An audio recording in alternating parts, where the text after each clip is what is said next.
see your mother. You were only given one, go see your mother. And you know that you will never have another. Go see your mother. Go see your mom. Welcome to Jewish Boy Calls His Mother. I'm your host, Sadia, and this is my mother, Ima. Hello, Ima. Hello, Saji. How's it going? You know, it's as they say, if my name's not in the obituary, it's a great day. And if it is, it's a fantastic day. So I was going to tell you about this book I started reading. That's the thought. I don't have that big of an inheritance for you. Oh, that's not what I was talking about. I was talking about that personally. Whatever. No, that's honestly, I don't care, to be honest. It's just something that, like, it's I guess growing up the way we did, I never really expected anything anyways. So anything that I get out of anything above nothing is amazing. So I'm just like, okay, whatever. I was expecting 0 and I got 1, you know? I wanted to talk about this book I started reading. I'm not finished yet, so I'm in the middle of reading it. It's very interesting. It's called Uncomfortable Conversations with a Jew. It's a conversation with this woman, Noah Tishby, and her black friend, Emmanuel Akko. He had another book that he wrote called Uncomfortable Conversations with a Black Man, I think it's called. I'm just trying to remember what it was. And it was a conversation, it was a conversation that was very, intense and bringing up, it was called Uncomfortable Conversations with a Black Man. That's what it was called. But this one was Uncomfortable Conversations with a Jew. And they have these conversations and they talk about these different stuff, like mainly about anti-Semitism, culture and whatnot, and what's really Judaism. Is it a race? Is it a creed? Is it a religion? And Anthropologist Anthony Montague said that it's a culture. He says Judaism is not really a religion, it's a culture.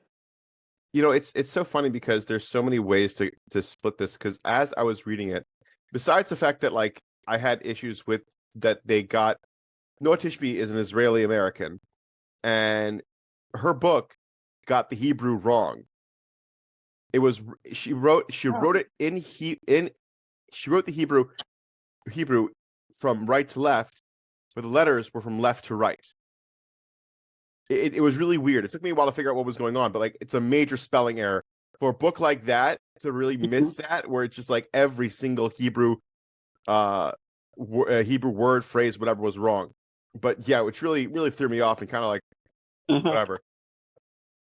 The answer she was giving, and I was telling this to Ruthie, where it's just like, they're very secular answers, which, in my opinion, giving a secular answer to a Jewish question just opens up more questions and doesn't give a solid answer. Yeah. And sure enough, her friend, because what you're doing is you're reading this conversation she's having with her friend, and you're reading this conversation, and you're going on, and she's giving, like, all these canned answers that I remember as a kid being like, how to answer an anti-Semite, yada yada yada. But I'm like, but they never really got to a point where I think Jews, especially non-religious Jews, have a major problem accepting the fact that Judaism has to do with God. And they try to come up with all these excuses and reasons. And her I'm probably, I would say, a little more than a quarter way done the book. And it's a short book. It's like this thick. It's not crazy. But it was talking about the concept of, like, oh, well, how could you say Jews run Hollywood? And then she's like, well, they don't run Hollywood. There's a lot of them that are there. And I'm like, you can't say that. You can't say Jews don't run Hollywood, but then there's a lot of Jews in Hollywood that are in high parts of power. So they don't, like, the problem is this: Jews run Hollywood. Okay, we get that. The problem is thinking there's a bigger conspiracy.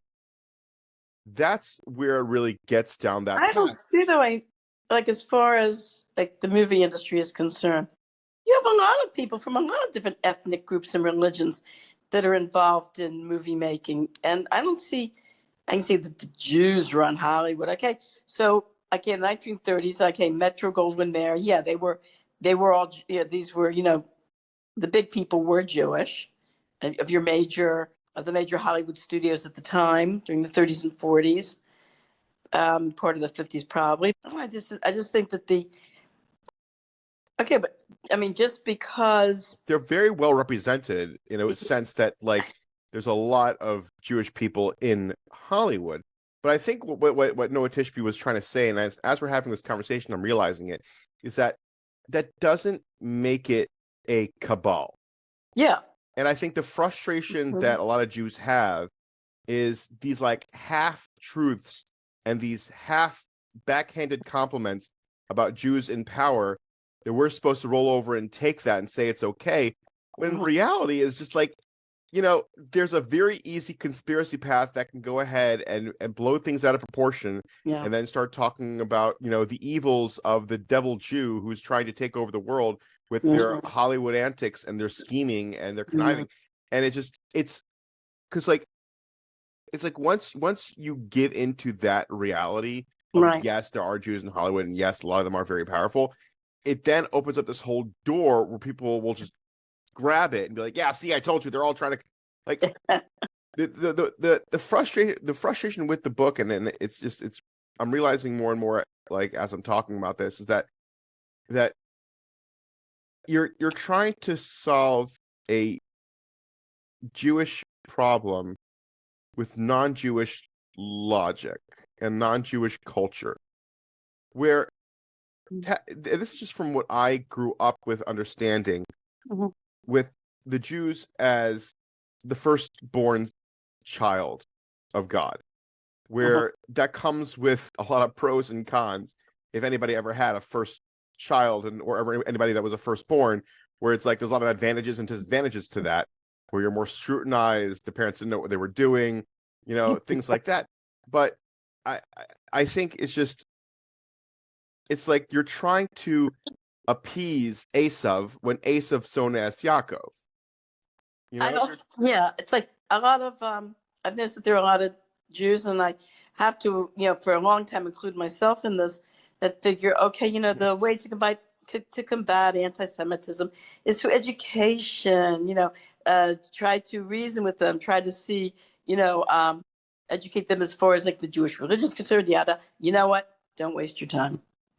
They are going to you can't say anything to these anti-Semites. They're going to change their mind. There was a case, I understand, in Pikesville Middle School of Jewish boys, I think it was last year, who was suffering terrible anti-Semitism.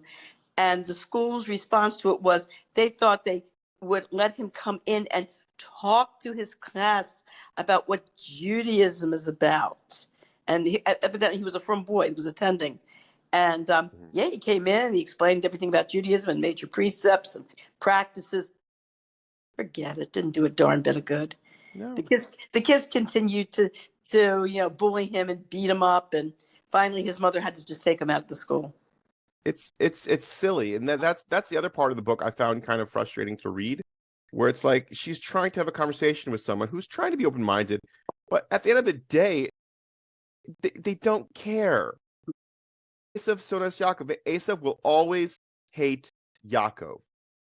And what that means to our listeners is that it says in the Torah that no matter how hard Yaakov tried to appease Esav by bringing him all sorts of goodies and gifts, when Esav came down with 400 generals with another 400 soldiers, it's a whole long midrash, he went over and Esav went over and hugged Yaakov and then started to cry. But then you read further in and investigate the commentary and realize that he was crying because he was trying to kill him by biting at his neck. His neck turned to rock. He mashed his teeth. So it's like all these stories of like, oh, it's just, eventually we'll live in kumbaya with people that hate us. It's not true. Right. They want us all dead. It doesn't matter what you say or do. And you're just lying to yourself, and you're just wasting your time trying to have these conversations with people, thinking you're making some progress with these deep, understandings of Judaism and culture. No, Esav sonas Yaakov. Doesn't matter what you say or do, they're going to hate you. Just stop, ignore them, or tell them to F off. It's about the size of it. Yeah. Yeah. I think what it is in the human psyche, we we don't want to think that there's a situation that we can't have some sort of control over. And the whole point of being Jewish is to understand that everything comes from God. So no matter how hard you try, you have no control in the first place. This week's parsha talks about the man, talks about getting the man and the whole issues with it, because people had to live day by day, and they had to have faith in God that they're going to have man for the next day, even though they were finished with the one they had. And that's the other part of Judaism. I think people kind of forget what it's all about, because we do have intellectualism and intelligence and all this other stuff, but it's really not about having a reasoning. It's about having faith in God that it's going to be okay. It's about being above the knowledge and comprehension. And I think that's where people forget about it, because I think if I'm not mistaken, I think in Christianity, I haven't delved too far into Islam, but I know in Christianity, the idea of having faith in something is about having this blind faith in God and giving yourself over to God. But that's not necessarily Jewish. And Jewish is in Judaism, you have this comprehension of God, this understanding of God, and then you go beyond the understanding of God, and then accept God's guidance and fatherness and parent, all this other stuff. Trying not to go too far deep down the Kabbalah hole. I can put the Kabbalah hole. Yeah, because it's just because it doesn't. At the end of the day, it's all about having bitachon and Hashem. It doesn't. All this stuff about we can talk this out with people. We can discuss it with people. No, God's in charge. Esav Sones Yaakov. Don't waste your time with them. Just protect yourself and your family. But having these conversations and having these discussions and trying to spread awareness doesn't matter. Like, there's this Super Bowl that's coming out. Super Bowl advertisement coming out talking about stop hate. I mean, I think it was originally supposed to be about stop Jewish hate, or they changed to stop all hate, because apparently hating Jews was just too popular to go ahead and just focus on. I'd say that was too popular. We most remember what's it, Tom Lear, the he was a Harvard professor who wrote all these really funny songs and performed them. And one of the songs he wrote was about, they used to have National Brotherhood Week. Oh, it's National Brotherhood Week and everybody hates the Jews. Yeah, that's song. National Brotherhood. The Catholics hate the Protestants, and the Protestants hate the Catholics, and the Hindus hate the Muslims, and everybody hates the Jews. And when he said that, the audience just roared. Yeah. It says, oh, the white folks hate. Here it goes. It says, oh, the white folks hate the black folks, and the black folks hate the white folks. They hate all but the right folks, is an old established rule. But during National Brotherhood Week, Lena Home and Sheriff Clark are dancing cheek to cheek. It's fun to eulogize the people you despise, as long as you don't let them in your school. Oh, the poor folks hate the rich folks hate the poor folks, and all my folks hate all your folks. It's an American as apple pie. But during National Brotherhood Week, New Yorkers love the Puerto Ricans because it's very chic. Step up and shake the hand of someone you can't stand. You can tolerate him if you try. Yeah, here it is. But the Protestants hate the Catholics hate the Protestants, and the Hindus hate the Muslims, and everybody hates the Jews. Yeah, right. Yeah, it was a tongue-in-cheek during the 1960s, I believe. About Well, I remember when I was in college, how I worked at a center. It was called the Opportunity Center, and the purpose was tutoring any student that needed help come to the Opportunity Center, and we would find them a tutor to work with them. And there were many times, like in music, I was asked to tutor. History, I was asked to tutor some people, and a lot of the students we had were, at that time, Towson was trying to get a better racial balance. Yeah. Towson was known for being predominantly a white college, so there were a lot of Black students that were admitted on scholarship. It was like an opportunity that they were presenting for a lot of the Black students that were from very depressed, inner city areas, and they gave them full scholarships. And the problem, of course, was that a lot of them lacked, a lot of basic study skills that we had to show them, like how to open up a textbook, read the paragraph, take the highlighter, highlight the main idea, focus on like what was the main idea and the main fact. And then that's how you study. And then you have the main facts in front of you from your book and you read them over and over again, or read them and write them down to memorize them. And if a professor asks you, like a lot of them were a little confounded because for a lot of their first assignments, it was give your opinion about something. And they said, I gave my opinion, I got an F. How can the professor give me an F on my opinion? And we had to explain to them, no, you can't just give your opinion. You have to go back to what you studied in history or sociology, study the facts. You have to back up your opinion with the facts that you studied. That's how you have to do it. So we also have like sensitivity sessions where we would sit and discuss, relating to each other, like, holding hands and, looking in each other's eyes type thing. And also I talk about, ethnic differences, whatever, and how we're relating to each other and how there's, how they're managing on campus. So the topic came up about Jewish students, and this Black girl sitting next to me said, well, I've never met a Jew and I hope I never do. And everyone kind of snickered. She turns around, she looks at me and goes, she was like, it didn't occur to her that, hey, I'm Jewish. Well, that's the other And when she realized, like, hey, this woman who has been working with me and we work together, she's Jewish. She's like, oh my gosh. And she, when she realized what she had said, she was horrified. I mean, did you feel like any of that exposure helped people understand different cultures in a way that was productive, or was it just now more hidden? That's a very good question, and I don't know. I don't know how to answer that really. I don't know if the interaction really had an effect on the lives of the non-Jewish students, if they really assimilated the information or inculcated it within their psyche, that now they were more open, less hating. I have no idea.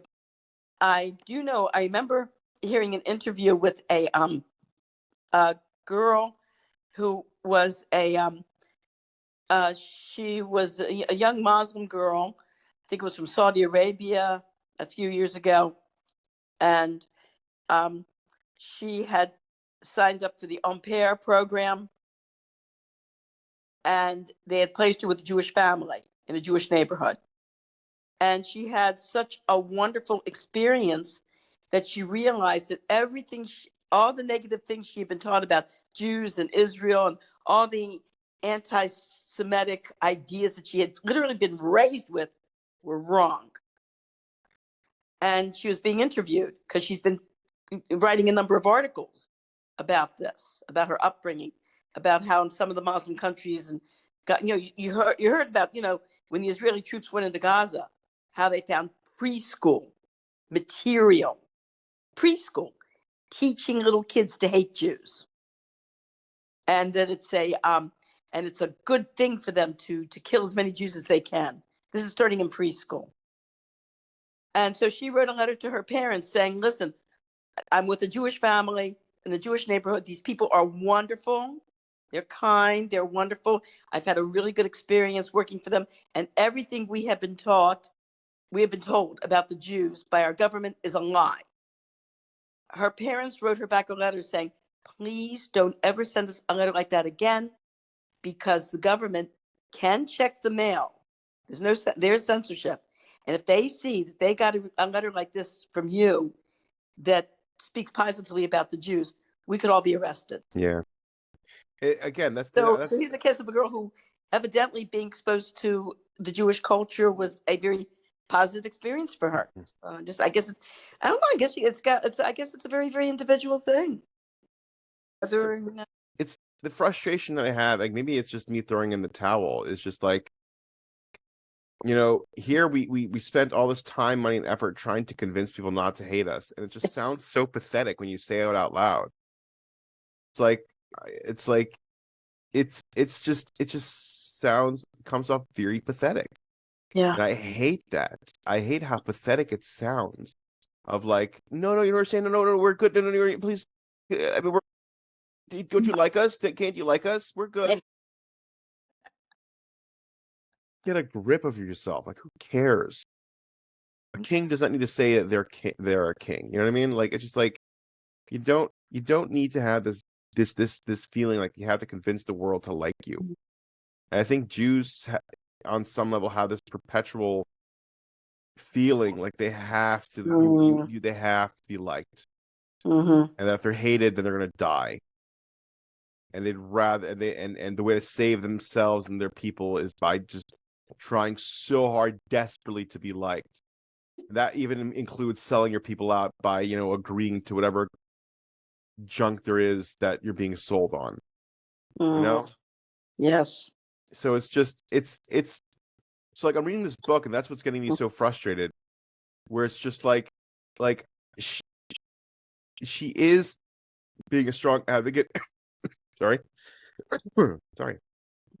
Advocate for Israel and things like that.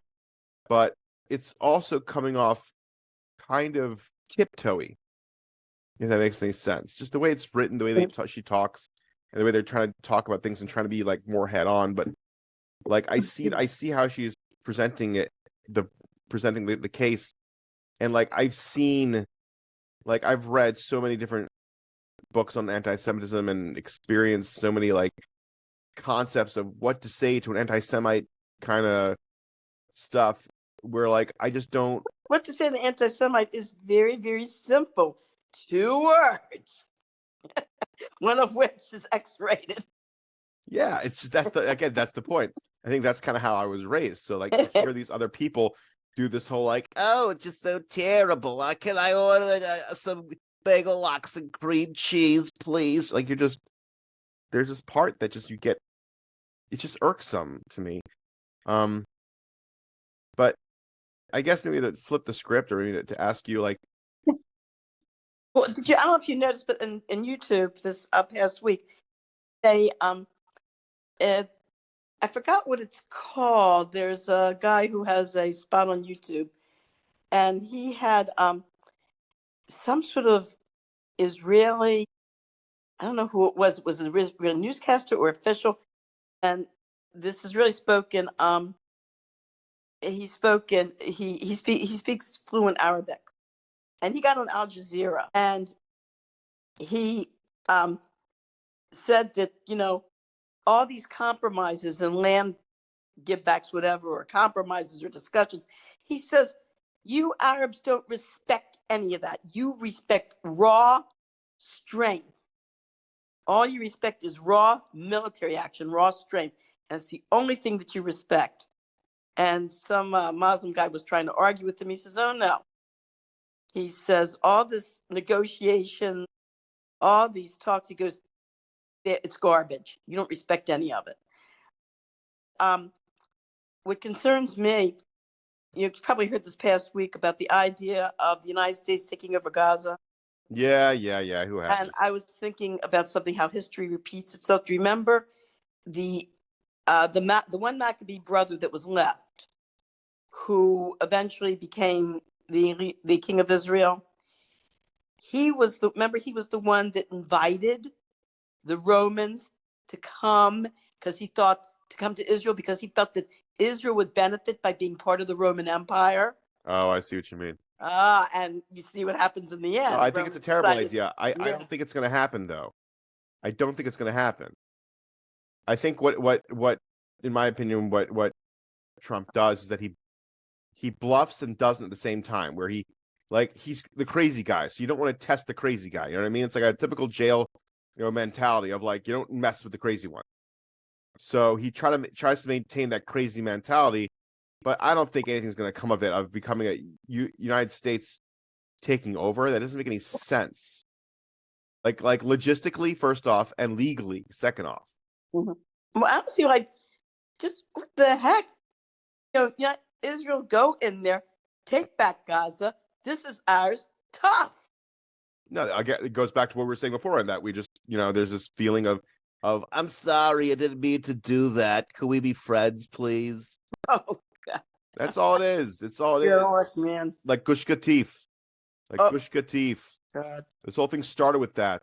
This whole thing started with Gush Katif and everyone else trying to do whatever and trying to like appease everyone and say, "Oh, we could be Well, friends now, can't we? We're really good. We're friends." there was talk, there was rumors going around that certain Israeli officials who shall go nameless, who are not even living now, but anyway, um, yeah, there was some money that exchanged hands on There that was whole talks deal. about it. There's definitely that. Whether it happened or Yeah, not, follow the money trail.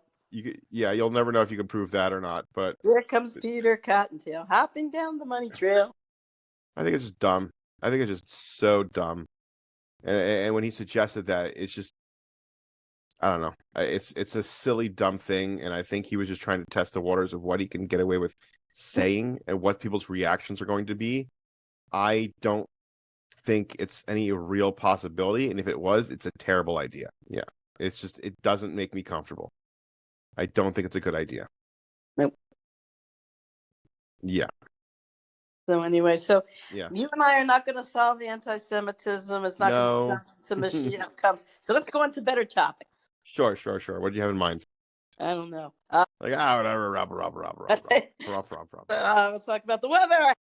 The weather's nice. Yada. Boring. This is a podcast. We have to think of something interesting. What's going on in the weather? By the way, did you guys get that snow or ice storm? It was just rain that turned into ice for like a hot second. I had to scrape my car off for 5 minutes. Done. It's not that crazy. I remember sometimes we had some ice storms. Mm-hmm. But the thing about ice is you look outside, you don't see anything. Looks normal.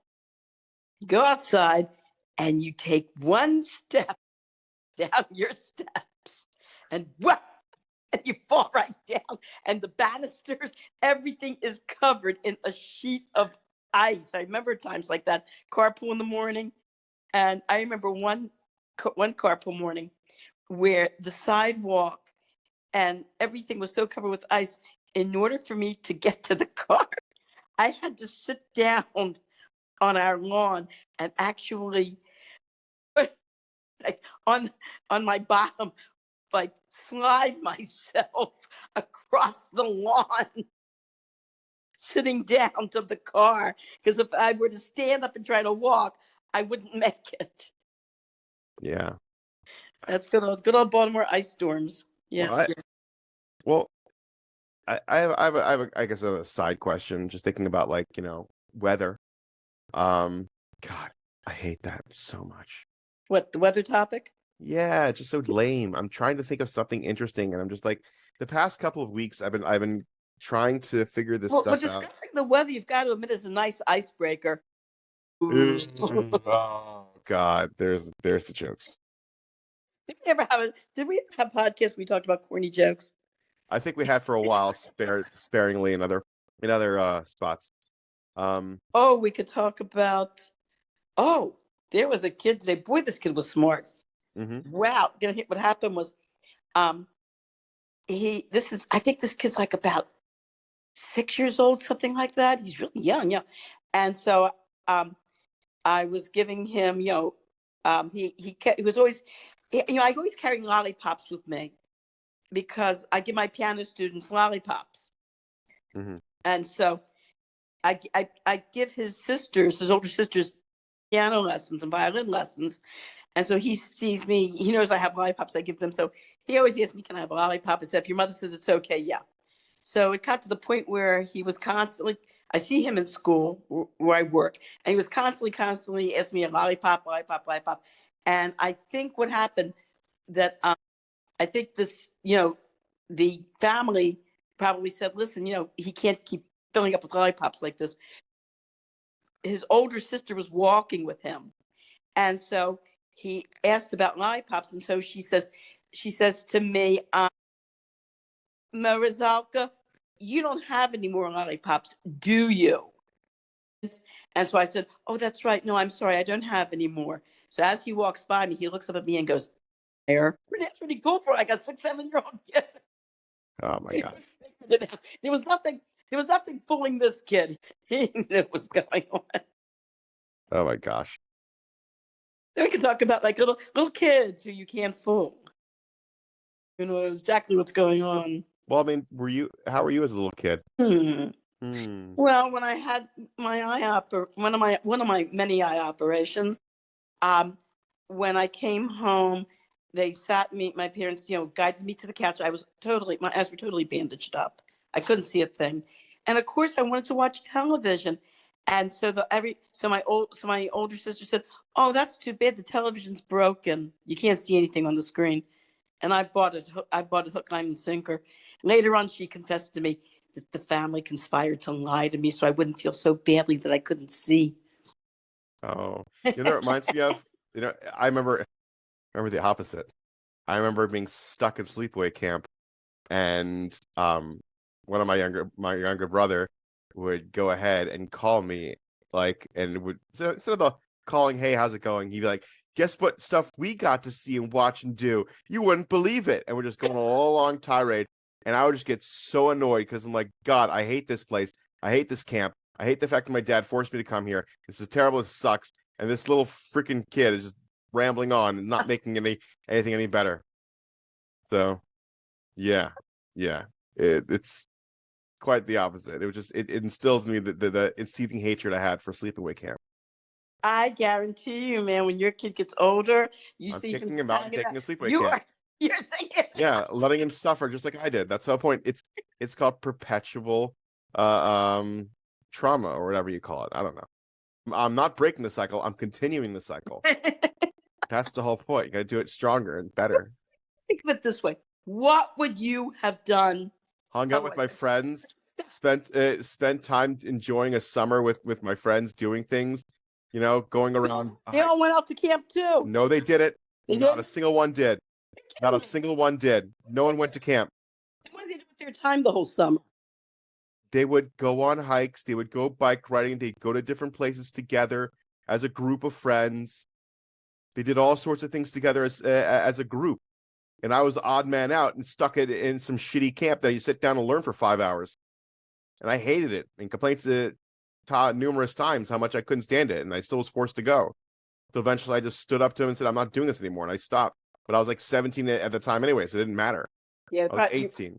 You I would. was 18. You were over the age. You probably would have been hired as a counselor at that point. I was a lifeguard. I was a lifeguard for this camp. It was a nice camp. I just didn't care to do it. I was doing it because my dad told me to, so I must obey. But like other than that, I didn't want it, didn't like it, didn't care for it. I wanted to stay home, hang out with my friends. And all my friends got to hang out, have a good time, do a bunch of stuff, go do a road trip to Detroit over the summer, like do a bunch of things. And like I had nothing except staying in some shitty camp, doing nothing and just twiddling my thumbs every day. Like it was really frustrating. And I'm sorry. Sorry doesn't cut it. Doesn't bring you back the years that I wasted. But it is what it is. Just But didn't you have any? But didn't I mean the learning that happened in camp? Didn't that help you as far as like learning was concerned? No. No. Oh, okay. No, because I barely paid attention anyways. I Uh, didn't want to be there. oh. How do you force a kid who doesn't want to be there to sit there and learn for 5 hours? Sorry, not 5. I apologize. 6 or 7. Because it was from 7:30 to 8. Then it was from like 9 to 12, and then another time was from 4 to 5, and then another time. Like it just wasn't my cup of tea. I kept on telling people this isn't my boundary. Please, this is my boundary. Please don't go near it. And every single time I said I didn't want to do it, I was forced to do it. That's just the way it worked. All I can say is you must have had a wonderful, wonderful. I'm not upbringing complaining and about my childhood in a sense that I hated my life. I'm just pointing something out that, could have easily been resolved but wasn't. And Okay, listen. it's just We the way make- it is. And it makes up for great radio than talking about the weather. That's the honest point. I don't care. I just would rather talk about this than talk about the weather. Every parent makes the best. Yeah. Every You piece of parent. did the best you could. But every Ema. piece of parent, You did the best you could. I never want to take that away from you. You were the best parent that you could be, and I appreciate every moment that I was able to grow up with you and Tati. I think you guys were the best parents for me, and I learned great. That being said, I had experiences that I didn't like, just like everybody else in this world. Believe me, these are nice complaints. Oh no, I went to camp instead of hanging out with my friends. That's a simple, stupid, silly little complaint. Like I'm not I don't care. It's not like a real deep-seated, passionate, they hit me, or no, I mean, you hit me, but I didn't care. It's called being a 90s kid. Like, get used to being smacked a couple of times, a couple of places. But that time, though, they were kind of like looking down on hitting, kind of, sort of. Yeah. They're But getting like, it away was being from it. slowly phased out. It was slowly Yeah. phased out. But Yeah. it's just life. It's just life. I just, I don't know. Because I was talking about, with now talking about maybe starting to think of my son's, schooling, and where we want to kind of start looking at schools in a little bit. And it's like, well, you're also, someone pointed this out to Ruthie, was that like, you are going to spend time with the parents of the kids they're going to meet. So what kind of people do you want to hang out with? That is a good point. So I'm like, I never thought of that. ooh, That's a very good point. ooh. And that's where I need to start thinking about that. I need to start understanding that, being like, what kind of people do I like hanging out with, and what kind of people do I not want to hang out with, and what kind of people do I want influencing me and my kid? Mm-hmm. And that's the other part, where you're really starting to think now of all these things you didn't really give it that much thought when you were younger. I never thought in terms of schools like that. But it's true, right? I thought your father and I always looked, as far as we were concerned, the curriculum. But you do have a good point. Look at the parents who are sending their kids to that school. Interesting. Very, very interesting. Yeah. Interesting. Well, That's a very interesting point of view. We're almost out of time, but out of curiosity, can you speak on that with your experience with us?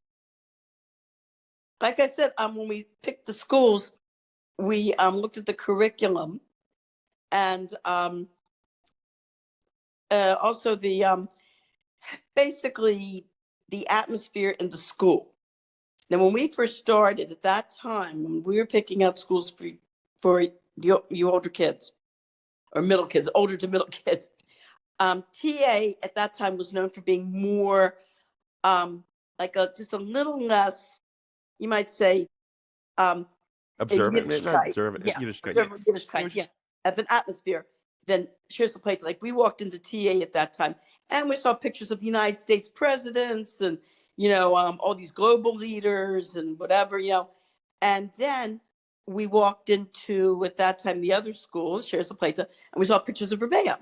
So we said, this is the atmosphere we want for our child. Well, as years went on, there were some aspects, especially in the disciplinary measures at Shares of Plata, that I did not go for. Corporal punishment. And TA changed. And when I wanted to take, and also the location too. I mean, at that time, Shares of Plata had moved way, way to the other end of town. And so when I would drive you up to the school, it was like a 45-minute drive or something like that. You kids would be coming off the van like, already yawning. The day hadn't even started and you were already finished. So I asked Rabbi Feldman at the time about switching you to TA. And Rabbi Feldman said, at this point, in his opinion, as far as Yiddishkeit is concerned, both schools are equal. Mm-hmm. And so, and I felt that the location, and I spoke to Rabbi Azdaba in New York, and I told him about the situation, and he said to me, which school is closer? I said, TA. He said, it sounds to me like your children need a school that's closer, so they have more time to sleep and to rest, and and do homework, that type of thing. He says, your kids can't handle that long commute in the morning and at night. So that was it. That was my answer, and we switched to TA. Yeah, and that's.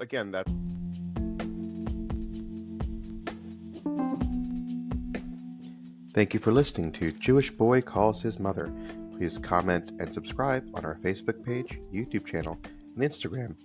I would greatly appreciate it, and my mother would too.